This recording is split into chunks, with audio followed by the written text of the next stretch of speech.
خب موهاشون رو در اختیار ما گذاشتن که هر کاری که ما صلاح میدونیم انجام بدیم. درسته؟ درست. موهاشون یکم زردی زیاد داره، چند رنگی داره، ریشه تیره از قهوه‌ای و پایینا زرد. یه حالت پایینا انگار زیادی رنگ خورده، وزی و چیزم داره.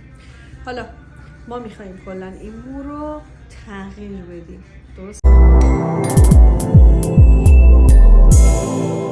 خب خودتو ببین. یا وای خیلی خوب شد. چطوره؟ خیلی خوب شد. دست اوکی. خیلی عالی شد. دست درد باش حال میکنی؟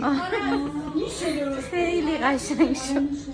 دست درد نکنه واقعا. خیلی زحمت کشیدی فراناز جون.